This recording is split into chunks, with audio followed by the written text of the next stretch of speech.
Hi, this is Christy Ransom, President and CEO of the Winona Area Chamber of Commerce. On behalf of the Public Policy Committee and the Winona Chamber Board, I'd like to make you aware of a couple of legislative bills that are running through the House and the Senate right now that will have a large impact on businesses like you.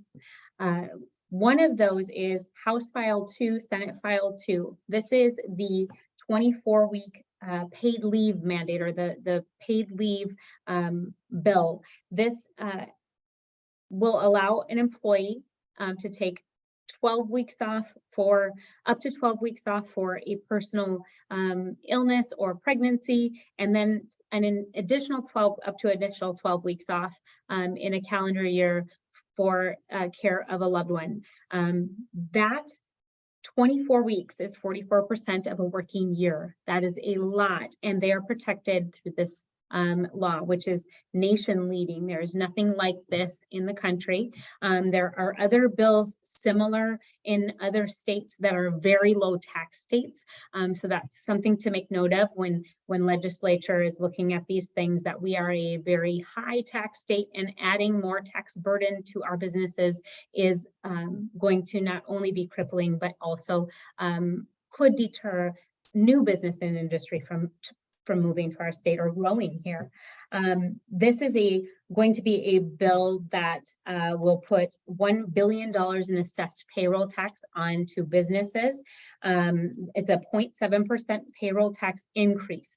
What that looks like for a business, a small business like the Chamber, on average, we pay about $1,900 in payroll tax a month. This would be an additional $200 a month, give or take. And so therefore, roughly around $2,400 or a little bit more than $2,400 a year in additional payroll tax, just on a business the size of the Chamber with 5 employees. Knowing that not all small businesses can burden such a tax increase, and certainly large businesses, this could be tens of thousands of dollars. So something to really be mindful of and watch as this is really barreling through the House and the Senate. This is really, like I said, nation leading impact, and it really is something to watch. There's another paid leave mandate, would be House File 15, Senate File 34, which allows for 1 hour of time off for 8 hours worked up to 80 hours. That would be in addition to or on top of the 12 plus 12. So really something that could be really impactful. I think something that you need to make your legislators well aware of is not only is this additional tax increase a burden to you and your employees and your ability to attract workforce, especially as we're trying to attract workforce from outside of our states or outside of our region. But additionally, while we're in this really competitive workplace and trying to find workforce, I think businesses are doing everything in their power to make benefits competitive and to do things that work for them. So making sure that you're letting your legislators know that mandating things that are going to cost exorbitant amounts of money on you, also potentially losing an employee up to 44% of their working year, and they're protected. That is very difficult and burdensome. Obviously, if they're gone for 12 weeks, you're replacing them in your workforce, and so you're kind of double dipping, if you will. So I think that's really something that's something to be let your legislators know, be mindful of as you watch that kind of travel through the House and the Senate floors. Another thing that you can make note of as you talk about this with your legislators is cities, counties, schools all have property tax implications as they are putting more burden on you to do different things in the communities that are needed. Adding another layer of payroll tax is cumbersome and inappropriate. I think this is irresponsible on behalf of the legislature. With all that they have right now, I think this is something that they definitely should be careful about. And I do think they need to hear from businesses like you and what this is going to mean to you as a business owner or business leader, HR departments, what this is going to mean for recruiting purposes into the state of Minnesota and for your business. I believe that they don't understand what that implication is going to be, and especially to small and mid-sized businesses where we know it's going to have the greatest effect. I think the other thing that we have to be mindful of is union impacts on business. So any businesses that have union employees, and what does that mean as they negotiate as well. So something to watch.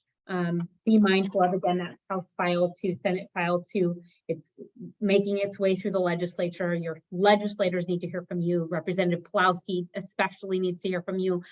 So please reach out. Another thing that I think is really imperative as we are trying to position Minnesota to be a strong and growing economy. One of the things that prevents us from standing apart from others is our being competitive in our regulatory and tax structure, which we are currently not. We have high regulations and high taxes, and I think we need to be mindful of how we appear in relation to all of the other states in the country. One thing that I want you to pay attention to is House File 442. That is related to income tax. Currently, our highest tax bracket right now is 9.85%. We're the 6th highest tax. That's the 6th highest in the country. Second highest is 7.85%, which is the 8th highest.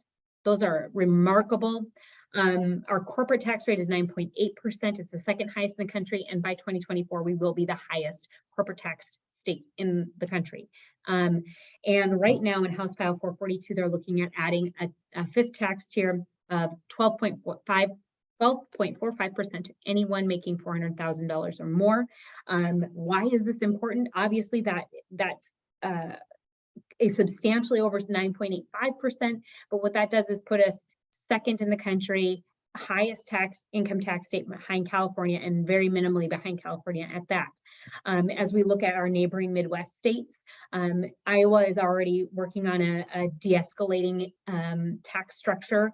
They will be down to a one tax bracket of one flat tax rate of 3.9% by 2020, right around in there, 2026. North Dakota is looking at a 2 tax bracket scenario where their lowest tax bracket is 0 and their highest tax bracket is no greater than 1.5%. South Dakota income tax they do not have, and Wisconsin is already considerably lower than us, and looking at a single tax structure as well that will put them considerably lower than us. So as we're looking at the states that surround us and their competitiveness, they are winning and we are losing. And I think it's imperative that you reach out to your legislators to let them know that you will not tolerate an increase in income tax. It does no favors in prospering our economy and our business. It does not help us recruit workforce to our state, and it does not create a competitive nature where we stand out in the country as a favorable state to move and grow.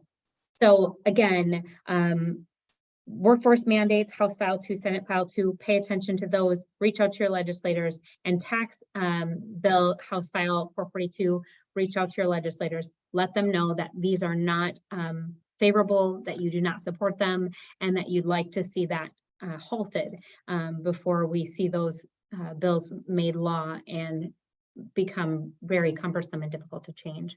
If you have any questions, reach out to myself, reach out to our Public Policy Committee Chair, Dave Erickson, or reach out to your legislators and ask them questions about those bills. I appreciate you looking into these, and I appreciate any help and support that you can get to make sure that we are doing everything that we can to create a favorable business climate. Thank you.